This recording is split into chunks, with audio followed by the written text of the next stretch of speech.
লৈ আনিছো দৈ টেকেলি আৰু আনিছো কল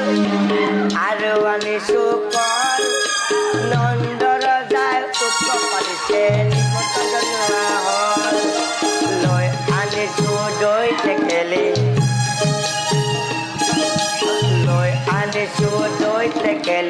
আৰু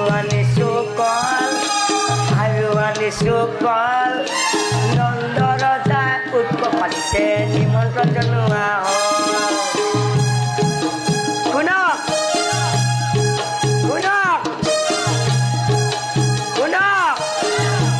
সকলোকে কৈছো আমাৰ মহাৰাজে উৎসৱ পাতিছে গতিকে সকলোকে নিমন্ত্ৰণ জনাইছো আপোনালোকক নিমন্ত্ৰণ জনাইছো সকলোকে আহিব দিদিজা আহিব নমদা আহিব আৰু কোনোবা যদি থাকে আপোনালোকে লগত লৈ আহিব পূজাৰ পুৰাই খাব পাৰিব মই আপোনালোকক নিমন্ত্ৰণ দিলো সকলোবিলাক কেৱল আহি থাকো মোৰ পিছে সকলোবিলাক আহি থাকিলে হ'ল আহি থাকো